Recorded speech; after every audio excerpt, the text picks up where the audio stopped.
जहां एक व्यक्ति जिसने भैंसों का चारा भी चोरी कर लिया और जिसके लिए उसे सजा भी हुई, और बड़े भाई और बड़े छोटे भाई इन दोनों की जो सरकार चल रही है, भारत का झंडा जो है विश्व के मानचित्र पर आगे बढ़ता जा रहा है।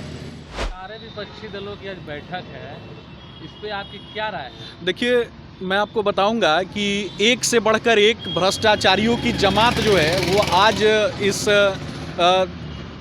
यहाँ पे शामिल होने वाली है, जिन्होंने अपने अपने राज्यों में भ्रष्टाचार के बड़े बड़े जो आयाम हैं जो स्थापित किए हैं, जिन्होंने हत्या, अपहरण, लूट और बलात्कार को प्रोत्साहित करने वाले जो लोग हैं वो आज यहाँ शामिल होने वाले हैं। जिन्होंने अपने अपने राज्य में जिस प्रकार से इन चीज़ों को प्रोत्साहित किया, वो लोग आज यहाँ पे शामिल होने वाले हैं। और इतने बड़े बड़े लुटेरों को शामिल करके किस प्रकार से ये जो नीतीश कुमार जी जो हैं वो किस प्रकार से दिखाना चाहते हैं बिहार के लोगों को, और किस प्रकार का मैसेज जो है वो बिहार की जनता को देना चाहते हैं, मैं आपको स्पष्ट रूप से बताऊं, आज तक बिहार की जनता के लिए कोई कार्य नहीं किया, बिहार की जनता का कोई उत्थान नहीं किया, बिहार के जनता के लिए, बिहार के युवाओं के लिए, बच्चों के लिए, माताओं के लिए, बहनों के लिए जिन लोगों ने कोई कार्य नहीं किया, आज वो यहाँ पर भ्रष्टाचारियों की जमात खड़ी कर रहे हैं।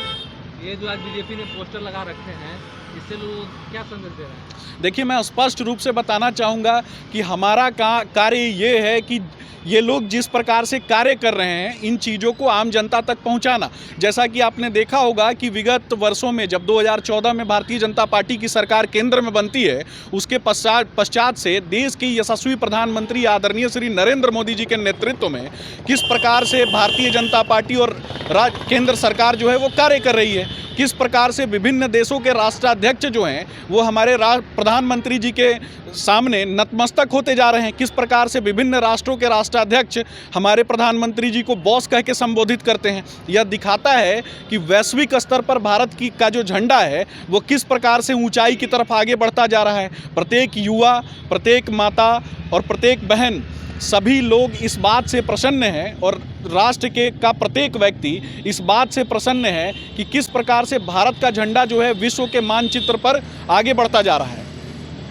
पलटू चाचा जी के बारे में क्या कहेंगे? देखिए, मैं आपको यही बताऊंगा कि ये जो बड़े भाई और बड़े छोटे भाई इन दोनों की जो सरकार चल रही है, इन लोगों ने बिहार को विगत कई वर्षों में लूटने का कार्य किया है, बिहार के बच्चों के सपनों को मारने का कार्य किया है। आपको मैं बताऊंगा कि जहां एक व्यक्ति जिसने भैंसों का चारा भी चोरी कर लिया और जिसके लिए उसे सजा भी हुई, और उसके बाद उसने यहाँ तक कि अपने बच्चों को भी नहीं पढ़ाया, और बिहार में यह सांकेतिक रूप से लोगों को दिखाया कि देखो, जब मैं अपने बच्चों को ही नहीं पढ़ाता हूँ तो तुम भी अपने बच्चों को मत पढ़ाओ, यानी शिक्षा के प्रति उदासीनता। तो जो व्यक्ति शिक्षा के प्रति उदासीन रहे, और इसका मेन कारण ये है कि शिक्षा जो है वो सवाल खड़े करती है, तो लोगों के मन में सवाल ना आए, लोगों के मन में राज्य के उत्थान के प्रति जो है वो अपेक्षाएं और भावनाएं ना आए, तो इसी प्रकार से इन लोगों ने मिलजुल कर कार्य किया। और आज इसका परिणाम आप देखेंगे कि किस प्रकार से सड़कों पर शिक्षक अभ्यर्थियों को दौड़ा करके मारा जा रहा है, और बिहार के बच्चे जो हैं वो दूसरे राज्यों में पलायन करते हैं,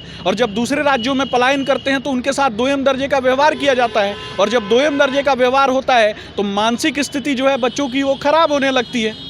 अच्छा, पूरे देश में सारे विपक्षी एकजुट हो रहे हैं, इससे बीजेपी के मतलब कितना नुकसान हो सकता है? देखिए, मैं स्पष्ट रूप से आपको बताऊंगा कि 2014 में जितनी सीटें भारतीय जनता पार्टी को प्राप्त हुई थी, उसके बाद इन लोगों ने बहुत बड़े स्तर पर आडंबर फैलाने का कार्य किया, दुष्प्रचार फैलाने का कार्य किया। उसके बाद भी 2019 में जब पुनः भारतीय जनता पार्टी की सरकार बनी, तब आपने देखा होगा कि 2019 में किस प्रकार से भारतीय जनता पार्टी को एक बार पुनः बड़ी बहुमत जो है प्राप्त होती है। यह दिखाता है कि आज